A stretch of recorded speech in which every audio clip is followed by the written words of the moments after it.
Chapter 19. Attacked by the fighting trees.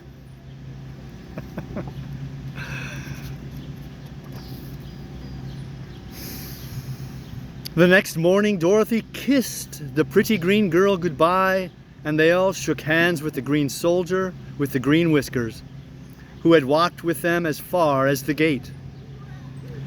When the guardian of the gate saw them again, he wondered greatly that they could leave the beautiful city to get into new trouble. But he at once unlocked their spectacles, which he put back into the green box, and gave them many good wishes to carry with them. "You are now our ruler," he said to the Scarecrow, "so you must come back to us as soon as possible." "I certainly shall if I am able," the Scarecrow replied, "but I must help Dorothy to get home first." As Dorothy bade the good-natured guardian a last farewell, she said, "I have been very kindly treated in your lovely city, and everyone has been good to me. I cannot tell you how grateful I am."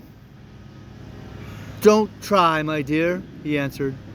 "We should like to keep you with us, but if it is your wish to return to Kansas, I hope you will find a way." Then he opened the gate of the outer wall, and they walked forth and started upon their journey.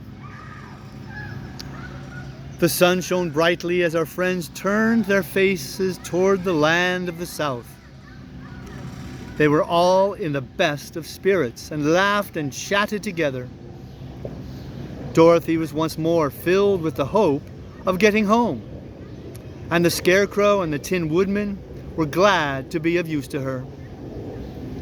As for the lion, he sniffed the fresh air with delight and whisked his tail from side to side in pure joy at being in the country again, while Toto ran around them and chased the moths and butterflies, barking merrily all the time. "City life does not agree with me at all," remarked the lion, as they walked along at a brisk pace. "I have lost much flesh since I lived there, and now I am anxious for a chance to show the other beasts how courageous I have grown."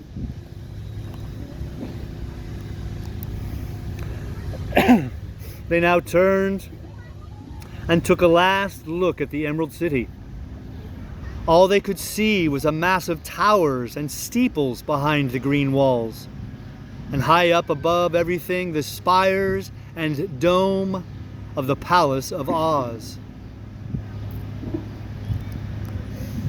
"Oz was not such a bad wizard after all," said the Tin Woodman, as he felt his heart rattling around in his breast. "He knew how to give me brains, and very good brains too," said the Scarecrow. "If Oz had taken a dose of the same courage he gave me," added the lion, "he would have been a brave man." Dorothy said nothing. Oz had not kept the promise he made her, but he had done his best, so she forgave him. As he said, he was a good man, even if he was a bad wizard. Isn't that many of us? The first day's journey was through the green fields and bright flowers that stretched about the Emerald City on every side. They slept that night on the grass with nothing but stars over them, and they rested very well indeed. In the morning they traveled on until they came to a thick wood. There was no way of going around it, for it seemed to extend to the right and left as far as they could see.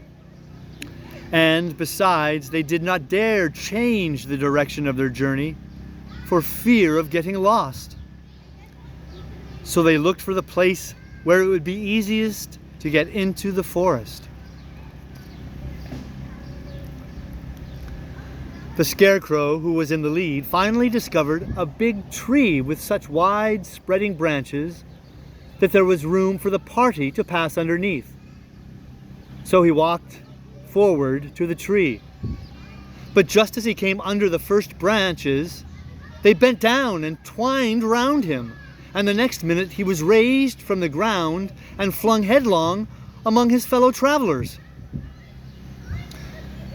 This did not hurt the Scarecrow, but it surprised him, and he looked rather dizzy when Dorothy picked him up.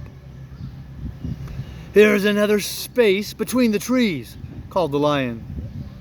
"Let me try it first," said the Scarecrow, "for it doesn't hurt me to get thrown about." He walked up to another tree as he spoke, but its branches immediately seized him and tossed him back again. "This is strange," exclaimed Dorothy. What shall we do?" "The trees seem to have made up their minds to fight us and stop our journey," remarked the Lion. "I believe I will try it myself," said the Woodman, and shouldering his axe he marched up to the first tree that had handled the Scarecrow so roughly. When a big branch bent down to seize him, the Woodman chopped at it so fiercely that he cut it in two. At once the tree began shaking all its branches as if in pain, and the Tin Woodman passed safely under it. "Come on," he shouted to the others. "Be quick!" They all ran forward and passed under the tree without injury, except Toto, who was caught by a small branch and shaken until he howled. But the Woodman promptly chopped off the branch and set the little dog free. The other trees of the forest did nothing to keep them back, so they made up their minds that only the first row of trees could bend down their branches, and that probably these were the policemen of the forest, and given this wonderful power in order to keep strangers out of it. The four travelers walked with ease through the trees until they came to the further edge of the wood. Then, to their surprise, they found before them a high wall, which seemed to be made of white china. It was smooth, like the surface of a dish, and higher than their heads. "What shall we do now?" asked Dorothy. "I will make a ladder," said the Tin Woodman, "for we certainly must climb over the wall."